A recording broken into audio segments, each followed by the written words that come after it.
Mi nombre es Juan Natalicio.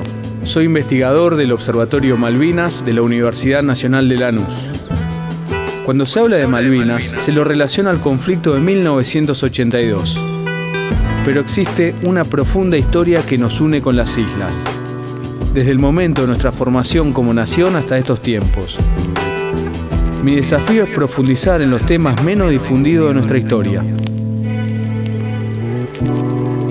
Esto es Investigación Malvinas.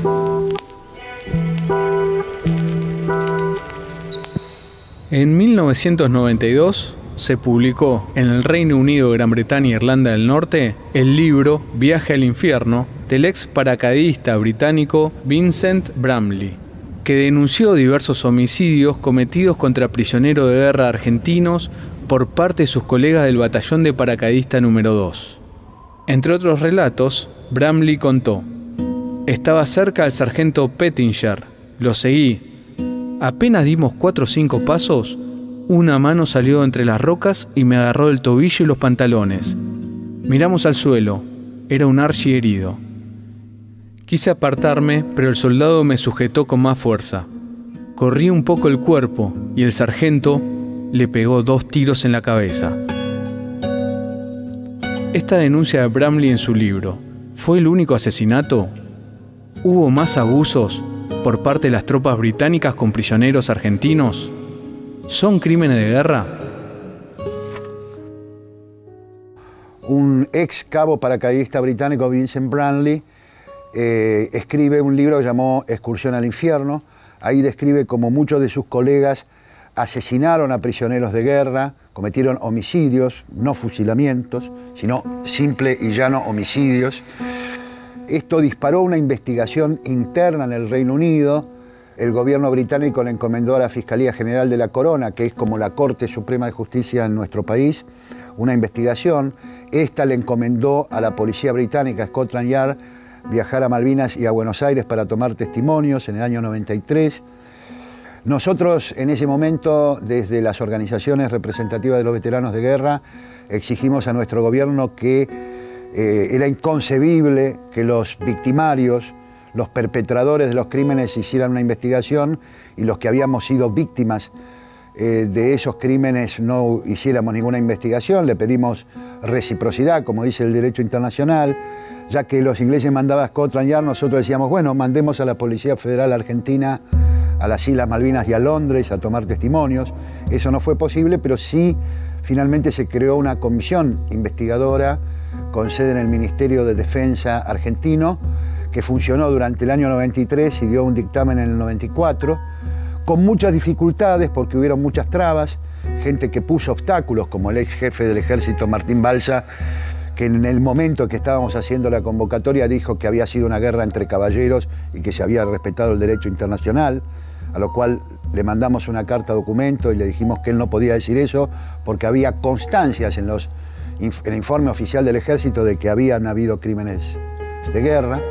A pesar de todo eso, recabamos muchos testimonios de compañeros nuestros de Corrientes, Chaco, Buenos Aires, gente que había sido víctima o que había sido testigo de esos crímenes. Y finalmente, el brigadier general Eugenio Miari, auditor general de las Fuerzas Armadas, produjo un dictamen que tipificó una serie de violaciones cometidas por los británicos. El homicidio del suboficial Artuso en las Georgias, en el submarino Santa Fe, fue asesinado por un infante de marina. El intento de homicidio del cabo Oscar Carrillo del Regimiento 7 de Infantería, que le dispararon en la cabeza y milagrosamente fue atendido y sobrevivió y pudo dar su propio testimonio. Compañeros nuestros que habían presenciado cómo se habían asesinado a prisioneros de guerra. Las tareas peligrosas de prisioneros de los compañeros correntinos y chaqueños que en el Regimiento 12 y en otras unidades fueron obligadas a establecer un pelotón bajo amenaza y bajo coacción. Hubo una explosión, murieron 3 compañeros, uno de ellos quemado por fósforo, el compañero Ferraú, correntino, que en vez de ser atendido fue ultimado de un disparo por un sargento británico. En fin, una serie de hechos que hay constancias y que fueron denunciadas como crímenes de guerra. Como consecuencia de ese dictamen hubieron 2 hechos. La sanción de una ley del año 95 que creaba una nueva comisión investigadora de crímenes de guerra que lamentablemente nunca se puso en funciones, y una investigación en el Juzgado Federal de Río Grande, provincia de Tierra del Fuego, Antártida, isla del Atlántico Sur, que tampoco pudo avanzar porque el impedimento principal fue los acuerdos establecidos el 19 de octubre de 1989 bajo el gobierno de Menem y el canciller Cavallo, cuando se firmó la cláusula tercera de la primera declaración conjunta, donde la Argentina se inhibió de investigar los crímenes de guerra británicos. El 30 y el 31 se empieza a hacer rutinario el sacar, por orden obviamente de los británicos, sacar pelotones de soldados prisioneros con un oficial o un suboficial a cargo, generalmente un oficial, para hacer tareas de ordenamiento en el campo de combate, es decir, recolección de los cuerpos de los muertos y cualquier otro elemento que hiciera falta para ordenar, ¿no? La Convención de Ginebra, me enteré posteriormente que prevé la utilización de prisioneros para realizar tareas no riesgosas. Es taxativa en que no tienen que correr riesgo los prisioneros. De hecho, la seguridad de los prisioneros es responsabilidad del enemigo, es decir, el que los tiene capturados. El 1 de junio, ya como una rutina, a la tarde, teóricamente me toca a mí, me llama el jefe de regimiento, el segundo jefe de regimiento, porque el jefe de regimiento no estaba. Me dice, vaya, que los británicos salga del galpón, que y preséntese como el oficial que está a cargo del pelotón de la tarde y ellos les van a indicar qué debe hacer. El británico que estaba a cargo me explica, y cuando me muestra la pila de cajones de munición y me explica que la idea era trasladarlo a otro punto, alejarlos del galpón de prisioneros, yo observo el estado en que estaba el material y, como te digo, usé el sentido común, es decir, no guardaba relación ninguna con las normas de seguridad para el traslado de munición que me habían explicado en el Colegio Militar de la Nación. Es decir, era imposible mover ese material sin tener algún inconveniente. Es decir, eran munición arrojada dentro de los cajones, algunas con la espoleta. La espoleta es lo que le hace de detonante al proyectil. Es decir, puede haber un proyectil de mortero sin espoleta que puedes patearlo, jugar al fútbol, rompiéndote el pie obviamente, pero no pasa nada, no explota. Pero con la espoleta es lo que lo hace explotar. Así que, sin tener ningún conocimiento de la Convención de Ginebra, pero dándome cuenta de que estamos arriesgando al personal para hacer una actividad que había un alto porcentaje de que terminara mal, entonces le explico esto al segundo jefe de regimiento y él, palabras más, palabras menos, me dice, mire Durán, si no lo hacemos, nos van a sacar a dormir a la intemperie. Y usted ya vio que está nevando. Me dijo, ¿y la munición es argentina? Le digo, sí, pero explota igual. Bueno, pero entonces hágalo.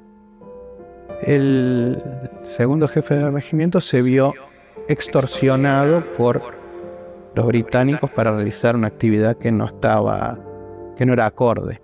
Prefirió sacrificar a un puñado de hombres por el bien del conjunto, que el conjunto era todo el regimiento. Yo consideré que me estaban dando una misión suicida, podríamos decir, una misión con pocas chances de éxito, pero que alguien la tenía que hacer. Empezamos a hacer más de un viaje hacia el punto que me marcaron donde debíamos depositarlo. depositamos el primer cargamento, digamos, la primera tanda de cajones. Y yo no te puedo asegurar si fue en el segundo o en el tercer viaje que hicimos nuevamente al sector. Yo recuerdo claramente cuando los dos de los soldados, yo estaba a pocos metros, los dos primeros soldados apoyan el cajón sobre otro y se produce una terrible explosión que volamos todos por el aire. Y en la misma mueren 3 soldados. El soldado José Ramón Moncho Ferrau, Rafael Barrios y Víctor Rodríguez. Y 10 fuimos los heridos. Después me entero que el Moncho Ferrau es el soldado que es ultimado por un custodio, de uno de los soldados británicos que nos custodiaba. Él alegó razones humanitarias porque el cuerpo estaba literalmente prendido fuego. Esa fue la versión que se dio, que yo no la puedo corroborar porque yo hasta el momento de la explosión, mi última imagen es los 2 soldados apoyando el cajón. Se me volvió todo negro. No sé si del humo o porque se me nubló la vista y el efecto de haber volado por el aire. Interpreto que es un crimen de guerra porque, ni más ni menos porque se violó la Convención de Ginebra, que en forma taxativa dice que los prisioneros de guerra pueden ser utilizados pero para tareas no riesgosas. Es decir, en este caso era evidentemente el riesgo, era muy evidente el riesgo. De hecho, yo desde el primer momento me di cuenta que los ingleses esperaban lo mismo que yo, que voláramos por el aire. Por eso tomaron distancia prudencial y ninguno salió herido. Hasta hoy yo no me explico cómo fue el tema de que yo venía encabezando la fila de los 20 que éramos. Yo venía encabezando esa fila y cuando llego ahí donde están todo el tema de todos los armamentos, cajones, todo lo que había proyectiles, yo me agacho así para levantar el cajón uno. Y como veo que el otro lado, el cajón ese no tenía una manija, entonces le digo a mi compañero que estaba al lado mío, le digo, vamos a agarrar el otro. Y cuando nosotros agarramos ese cajón, le levantamos el otro, viene el otro, no sé si el tercero o el cuarto que estaba viniendo ahí, movió ese cajón. Y ahí fue que explotó ese. Me agarró el pie derecho para adelante y el izquierdo hacia atrás me agarra de costado. Y cuando me agarra el pie izquierdo me arranca casi limpio, queda pegado por el pantalón. Y bueno, y me levanto y miro para todos lados a ver qué podía hacer y lo veo al inglés que me hace que entre para adentro, porque eso seguía reventando. Y entonces entré para adentro, pero ya hecho mierda. Después de todo lo que pasó en la guerra, después de que se creó esa comisión de investigadora que en el 93, que fueron en esas peñas, hicieron todas las preguntas y nos dijeron que después nos iban a llamar, que cómo iban los trámites de aquí en adelante. Y yo decía que hasta hoy que estamos haciendo esto, no tuvimos ni una respuesta. Y bueno, si yo como caí prisionero y por ahí no me pasaba nada, capaz iba a seguir como yo seguía antes jugando al fútbol y capaz que iba a hacer algo en el futuro, no sé. Entonces por eso yo quiero ahora que se remueva el caso esto como crimen de guerra. En resumen de cuentas, los familiares de los caídos, los veteranos de guerra, los particulares damnificados no pudieron obtener justicia. Sabemos que los crímenes de guerra desde Nuremberg en adelante son imprescriptibles. Hay todavía posibilidades de hallar justicia, aunque hayan muerto gran parte de los responsables, como la señora Thatcher y algunos otros. Pero creemos que es una obligación ética de justicia y de nuestro Estado Nacional bregar porque esos crímenes de guerra no queden impunes. No puede ser que la justicia internacional solo sea aplicada desde los poderosos a los débiles. En alguna oportunidad tenemos que reclamar que también los estados débiles y los pueblos que pertenecen a comunidades que no son potencias tengan el derecho a acceder a la justicia. Y más tarde y más temprano considero que eso se va a alcanzar. El 26 de abril de 1982, en Georgia del Sur, fue asesinado Félix Artuso, suboficial de la Armada Argentina, tripulante del submarino Ara Santa Fe. Artuso y otros tripulantes colaboraban con los británicos para retirar el submarino del muelle. Cuando Félix Artuso, por pedido del capitán Horacio Vicaín, movió unas válvulas, fue asesinado por su custodio. El 2 de mayo es el hundimiento del crucero Ara General Belgrano. El 1 de junio, los prisioneros son obligados a mover munición de guerra, una tarea prohibida, lo que terminó produciendo una explosión y la muerte de 3 argentinos. Durante los combates que se dieron a partir del 11 de junio, hubo otros asesinatos a prisioneros. Son todos crímenes de guerra que aún están impunes y como comunidad debemos reclamar memoria, verdad y justicia.